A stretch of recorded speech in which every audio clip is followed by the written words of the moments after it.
आपके लिए आपके पुराने नेताओं में से हो सकता है आप उन्हें अपना नेता न माने, लेकिन आपको वो मजबूत करके गए, लेकिन आपको सुनने की क्षमता ही नहीं है। आपको सुनी सुनाई बातों का प्रचार करने का शौक है।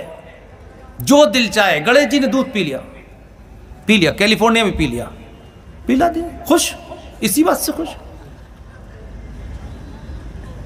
B.R. अंबेडकर का नाम सुना है? हां या ना में बताइए। B.R. अंबेडकर ने किताब लिखी है, उस किताब का पेज नंबर भी बताता हूं और क्या लिखा है यह भी बताता हूं। B.R. अंबेडकर पे तो कोई शक नहीं है कि वो हिंदूवादी थे, कोई ब्राह्मणवादी थे, कोई ठाकुरवादी थे। उस समय के दौर में सबसे ईमानदार आदमी था। बिना लाग लपेट के उसने बोला है, ये बिना लाग लपेट के।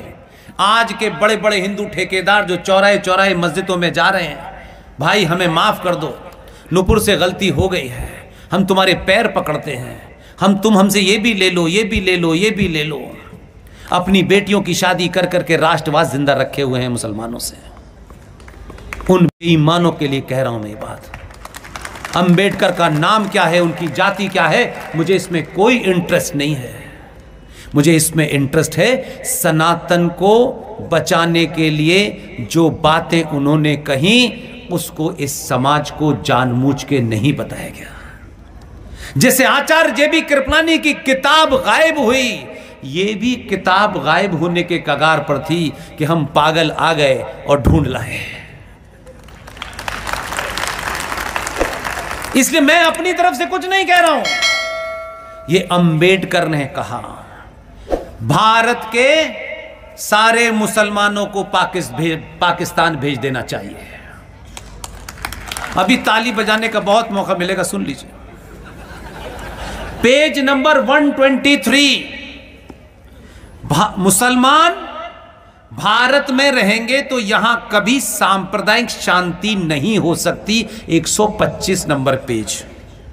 मुसलमान भारत के खिलाफ जिहाद छेड़ सकते हैं, पेज नंबर 297।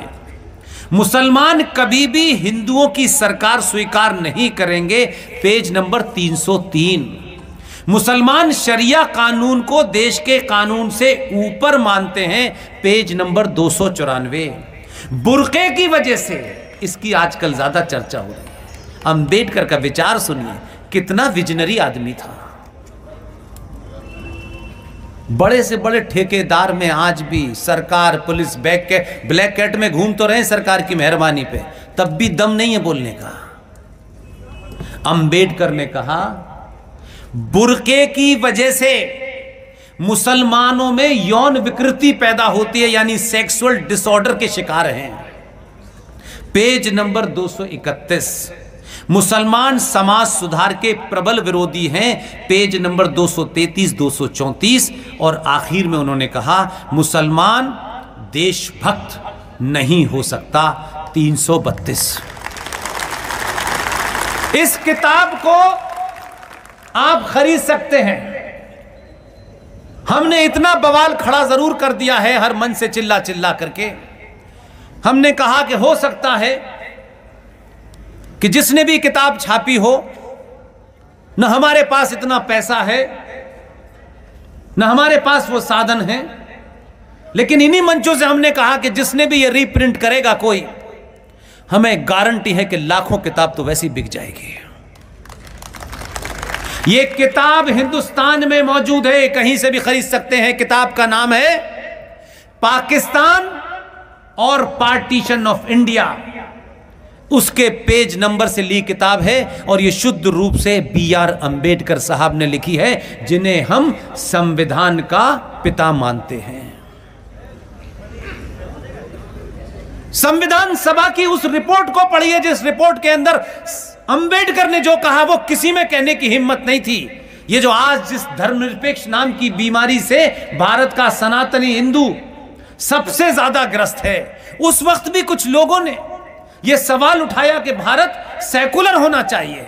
उसमें अयंगर जी भी थे, उसमें नेहरू भी थे, उसमें पटेल भी थे, उसमें अंबेडकर भी थे, लेकिन मुझे किसी का इतना माकूल जवाब नहीं मिला जितना जबरदस्त जवाब बी आर अंबेडकर ने कहा कि भारत के संविधान में सेकुलर शब्द की आवश्यकता नहीं है, और तथ्यों पे कहा। इसलिए ठेका सिर्फ सनातन का कुछ लोगों के पास है, ये मैं नहीं मानता। नौटंकी करना अलग है और आने वाली नस्लों को सच बता करके चले जाना अलग बात है। यह बात अलग है कि उस आदमी को हराया भी उन्हीं लोगों ने जो उनको वो अच्छे नहीं लगते थे। इसलिए आज अंबेडकर का न कोई वारिस है न है, लेकिन आज रामगढ़ में अंबेडकर की चर्चा इसलिए हो रही है कि उसने अपने रहते सच बोला।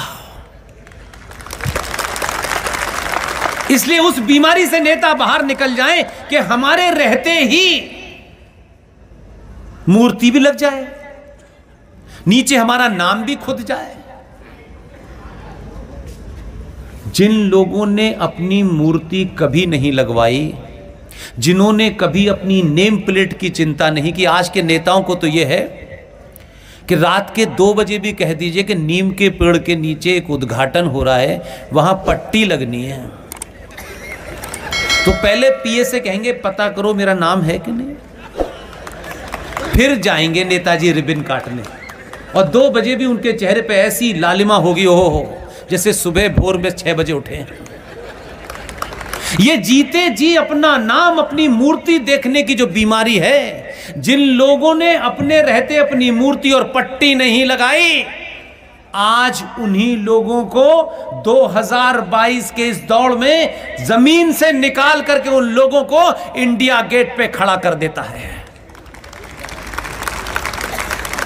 सुभाष चंद्र बोस ने कभी चिंता नहीं की कि उनकी नेम प्लेट लगी कि नहीं लगेगी, उनके साथ जो कुछ हुआ होने दिया, लेकिन वो अपने मार्ग से नहीं डिके। उनको अंदाजा नहीं था कि 1958 तक आजाद भारत के अंदर उनके घर की जासूसी की जा रही है। एक खेल करके सुभाष को समाप्त करने की कोशिश की कि जहाज में उनका एक्सीडेंट हो गया है। अगर 45 में वो मर गए थे तो 1958 में बंगाल के उस घर में जासूसी किसकी कर रहे थे आप? इसलिए कुछ लोग मर जाते हैं लेकिन मरने के बाद बड़े खतरनाक हो जाते हैं। जिंदा रहते कोई नहीं पूछता है।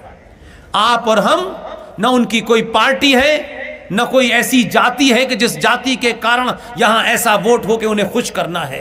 कोई नहीं जानता उनकी जाति क्या है। तब भी सुभाष चंद्र बोस जो उनको करना था करा। लेकिन आज 2022 के भारत में संचार क्रांति के दौर में कुछ लोगों ने प्रधानमंत्री से हाथ मिलाते ही एमपी की टिकट नहीं मांगी, मंत्रालय नहीं मांगा। जब हमने कहा कि 5 मिनट मिलना है, आपको कोई बात बतानी है जो आपके सिवा आपके किसी सेक्रेटरी के माध्यम से भी नहीं कही जा सकती, बुलाया, हमारी टीम के सदस्य गए और 2-3 बातें उन्हें कहा कि आप ये कर दीजिए। हम में से 90% लोग जाते तो कहीं की चेयरमैन ही मांगते, 2-4 गज बीघा जमीन मांग लेते, कोई फंड वंड मांग लेते, किसी को कहीं फिक्स करने के लिए मांगते। उन्होंने कहा कि सुभाष चंद्र बोस के जितने भी गुप्त कागज हैं उन्हें सार्वजनिक कर दीजिए बस।